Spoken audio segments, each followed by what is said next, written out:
Hello tubes, welcome back to another exciting video. Today I went and picked up a new tool from Harbor Freight. I got another bearing splitter. I already have one that I keep at the bench over there, or the press. However, I needed the kit to attach a presser doer on our 9000. So I got one of these and we'll see if this works. There's another kit I want to get that's a little, it's like I could get it, but I just don't want to spend the money. I've already got like $1,000 worth of stuff right here, so I don't want to get too carried away. But I went and got this. I'm hoping I can slip this underneath this bearing, and then if we can pull this bearing off with ease, and then that will let us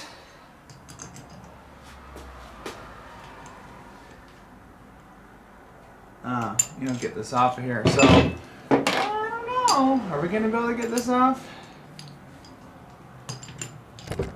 I don't know. I think we're gonna have to try and monkey it off, I guess. And I'm gonna be taking this drive shaft in to get retubed. I need it just a smidge longer because this axle's pushed forward quite a bit.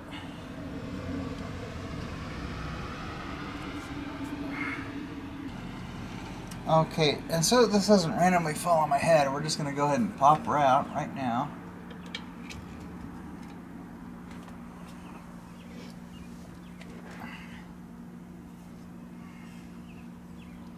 Yeah, I literally need this thing yeah, it needs to be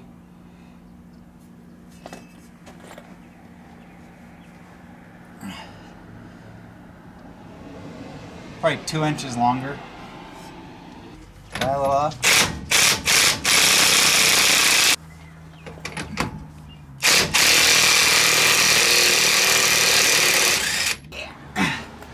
All right.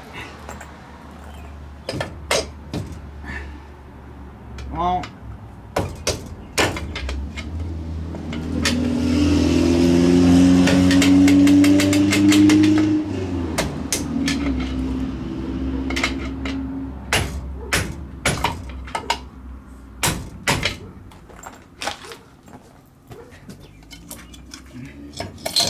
come on now.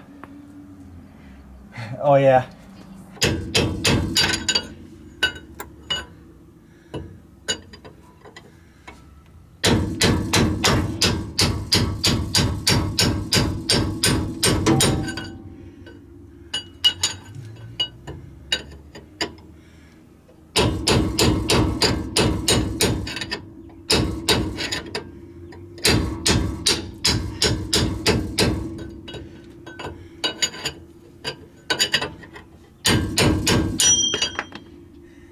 So, I started making this video a few days ago, and those clips are probably not gonna make it into this video. I don't know. Anyways, I ordered the tool that I was thinking that I didn't want to spend the money on. This is one of the cheaper versions of this tool. There's a nicer one out there, but I really just didn't want to spend the $600. So we're gonna destroy this box here, unfortunately. Since I've been doing a lot of axle stuff, I figured why not just buy this. I mean, we need it anyways to do the job that we're doing, so.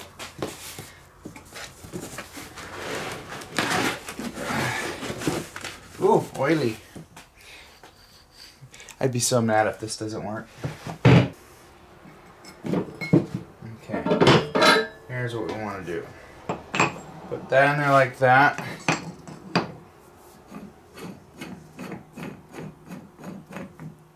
Okay. And then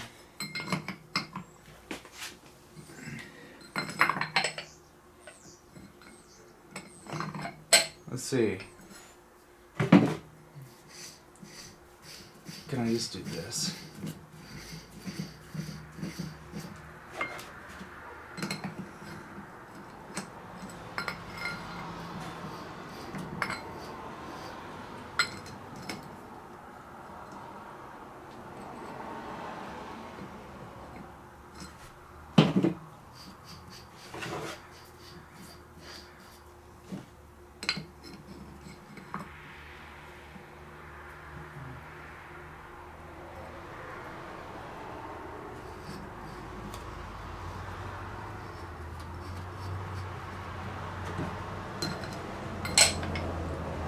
Something like that.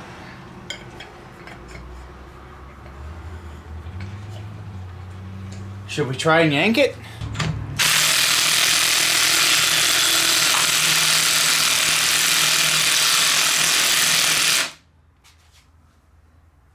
Well, I'll be dipped.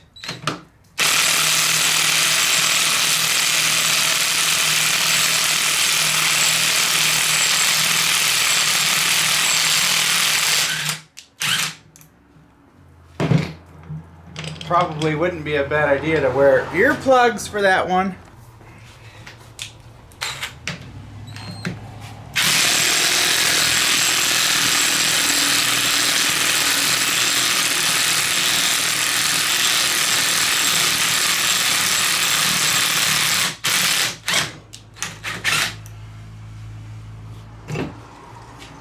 Might just leave that socket on there.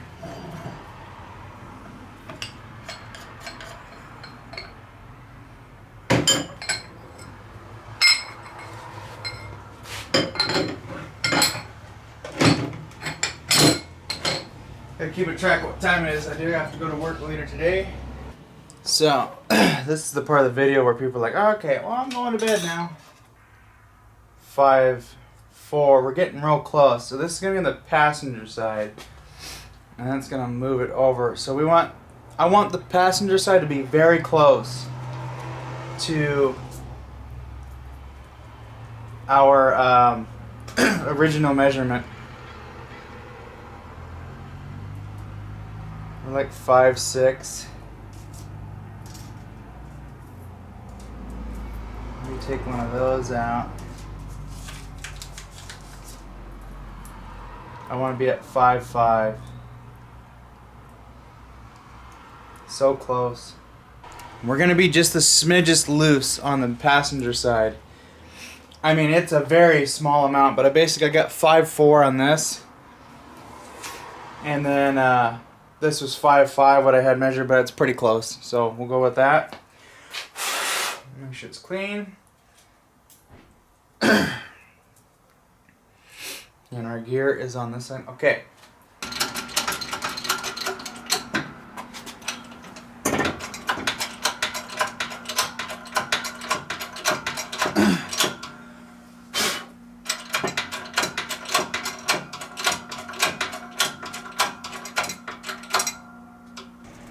That's on there. I'm going to figure out my shims for the other side, slam that bearing on. Okay, driver's side. I went a little, this took me literally a minute to figure out. I went a little looser. We're only loose by just very, very small amounts, nothing extreme. So I don't think it's going to be easier to take in and out, but we'll find out. I'm using another, I think this is a pinion bearing from a 8.8.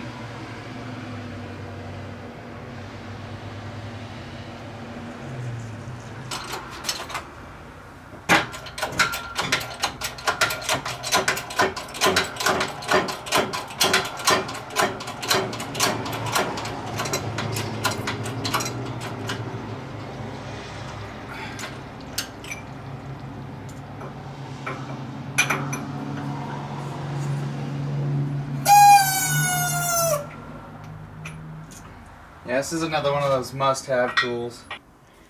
Brand new gear.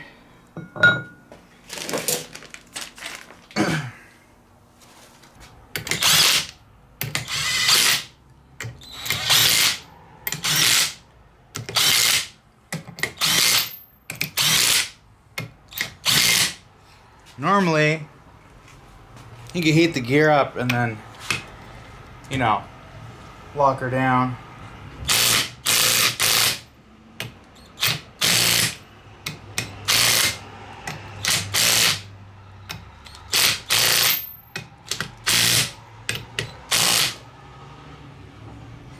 Which one's next?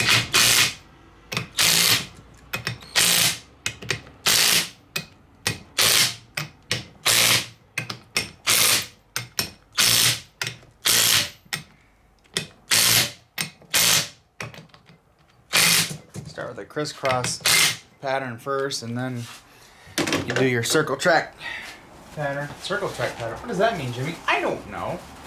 We got just a little ways to go, so I'm using old bearings.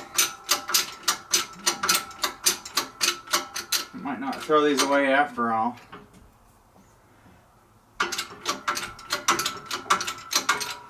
So we got our new bearing, slinger, no shims go under here.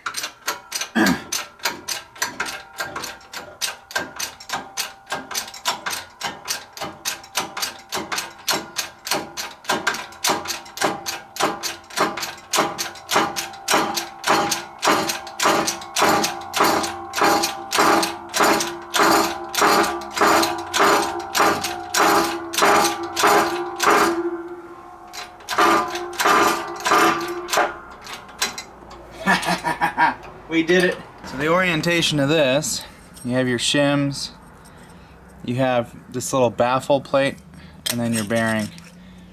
Sandwiches that all in there. What sucks is if you get this wrong, and when you go to take it out, more than likely you're gonna damage this piece. So I'm hoping we don't have to change pinion depth. Otherwise, we're gonna have to knock this out again and potentially damage this slinger, or baffle. So if we do damage it, we're gonna have to do a little surgery to it. And then we just start swinging.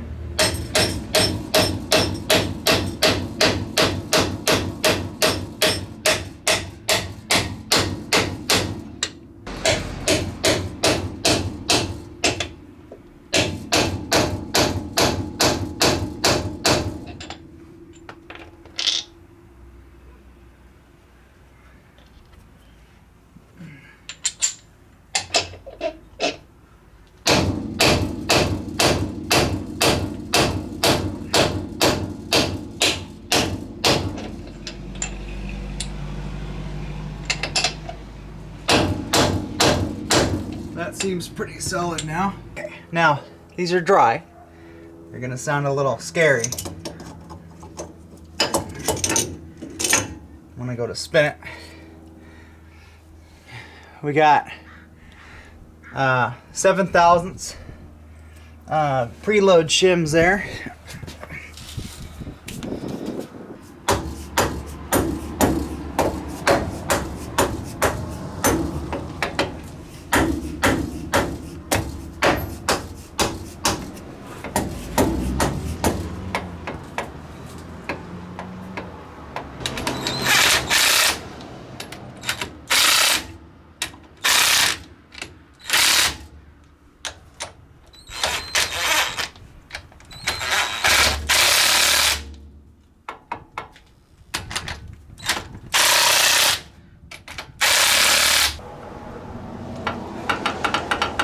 Too much bearing preload, I think. So, yeah. So yeah, what we'll do is we'll probably yank that back out, and then because we're not in all the way, and we've got like 20 thousandths play there.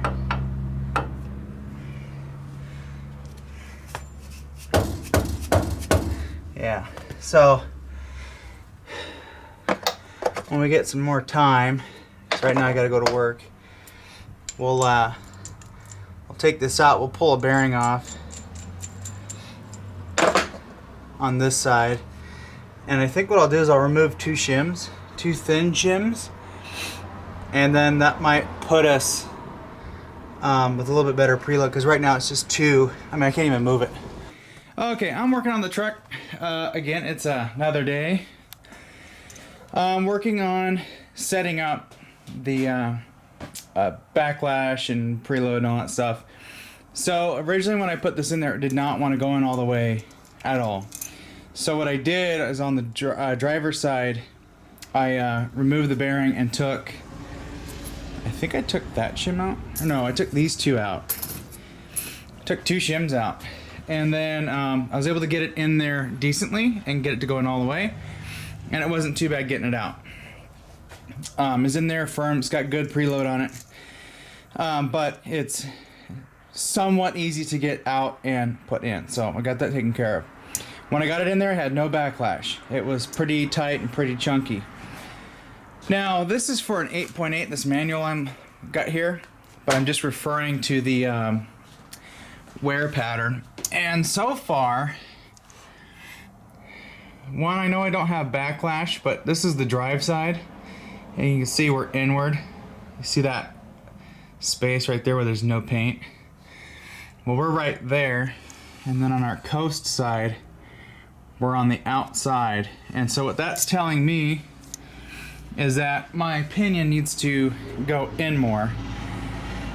So what I got in there, I measured up the factory shims that were in there behind the bearing race, and I put those in thinking, oh, let's just try with that. Well, it's too much. And I can't remember how thick they were, but there was 2 shims that I put in there. I'm thinking I'm going to take the shims out completely and just leave that baffle that's in there. I'm hoping that when I remove that bearing, I'm not going to ruin the baffle. Otherwise, I'm going to have to massage it back into shape. Hey.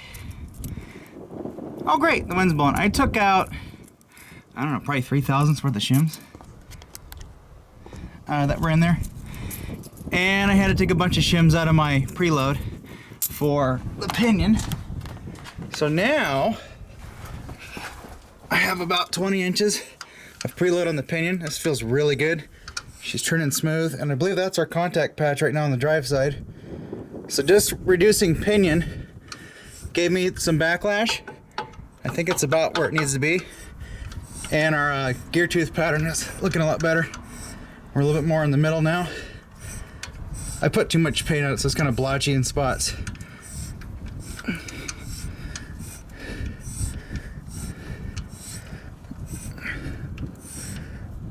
But yeah, I think we're on the money.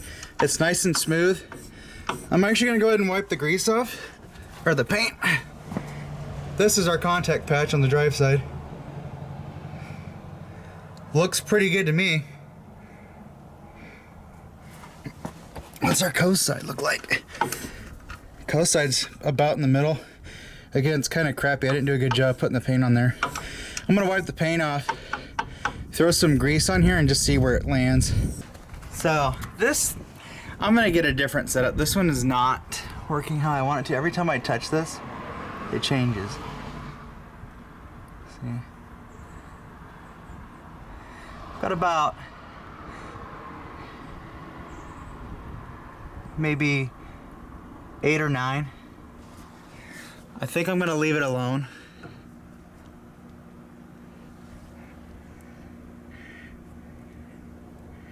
It's like 9. Sort of on a looser side than I would like to be, but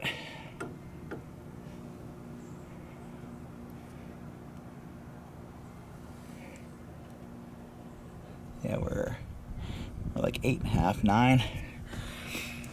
We're below the maximum, so that's very little. I think I'm just gonna run it. All right, we're cooking with gas now.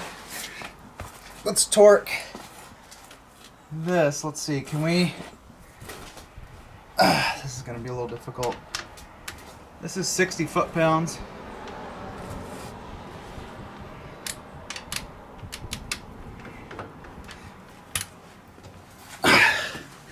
Gonna need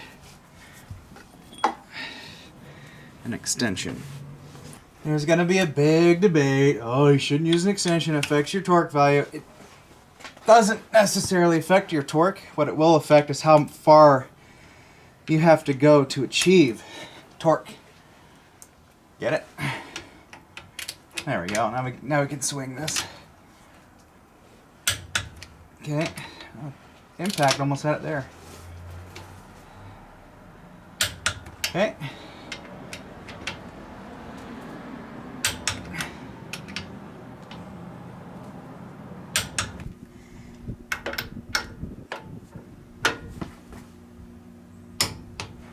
That was there. That one's there. That one's there. Well, there's definitely an art to this, and maybe a little bit of a science getting this set up right, because you definitely need to do it right,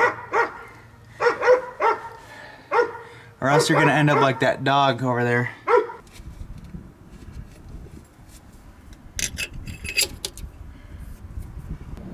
And we want to lubricate the seal too, so she's not super dry. This will get a little bit of gear lube on it.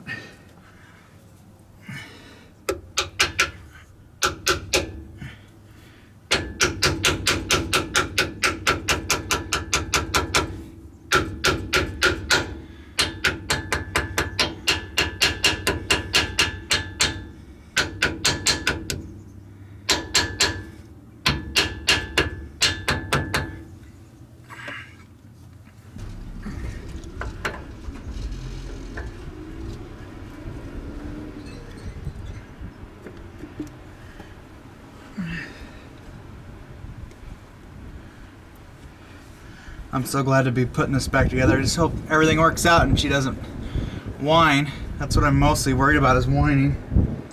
Turns smoothly. It's got good freeload, so.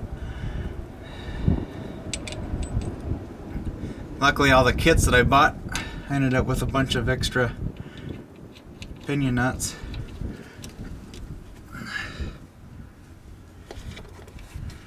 Whew, I'm getting cold. I'm gonna hurry up and get this crap done with. Well, I'm gonna be out here for a little bit. I might fire up my diesel heater.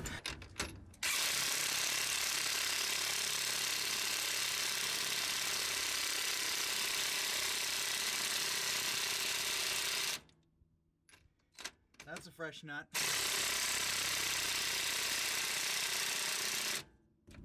Oh.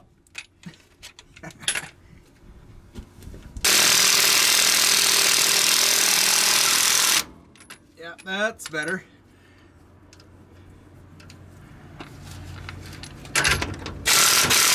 Yeah, I got the shims just right on this. Yep. Yep, feels smooth. Gear pattern looks all right. So guess what?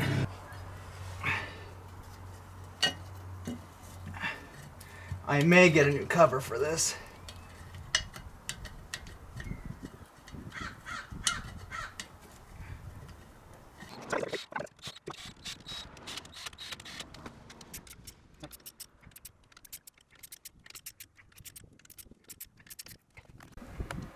Alright guys, that's going to do it for this video. Tomorrow, well for me tomorrow, I'm going to pick up some gear lube. I think we're going to need probably 4 bottles at least. I'm going to put 75/90 in there. I'm just going to run some cheap Napa stuff for the break-in. That's kind of usually what I do when I break in stuff. I use the cheap oil. And then after the, you know, final break-in, and then I put some really nice stuff in there. So we'll probably run some red line in here. But we'll see. We still have to test it and make sure we don't have any whining or anything like that. No builder errors. I think I got the wear pattern where it needs to be. We have okay preload. Or not, we have good preload, but okay backlash. I would like for it to be tighter, but I'm just worried that if we get into taking shims and moving them around, we might run into a problem where we might have not enough backlash or too much or whatever. I just don't want to get into, you know, too big of a can of worms, so to speak, with that. So we're under the maximum spec, so I think we'll be all right. I suppose we could adjust it later down the road. if we need to. But I think we'll be fine. So, I mean, as long as the wear pattern is in the middle on both the coast and the drive, which we're pretty damn close. It may look like I'm a little off, but that's just because I didn't put the paint on there very well. But when I put the grease on there and run it through, it seems to match up pretty good. So, but anyways, we got to test it. But that'll be for the next video. We're going to be putting together our axle shafts. Okay, paperwork. These are chromoly axle shafts. These are our old ones. These are the factory ones with new, well, they were new U-joints. Then we got some new Spicer U-joints to go in here. So I'll have extra shafts in case one of these snaps for some reason. I'm probably going to end up snapping something else before I snap the chromoly axle shafts. See you guys later. Check out the links down below. Subscribe if you haven't already. And we'll see you next time.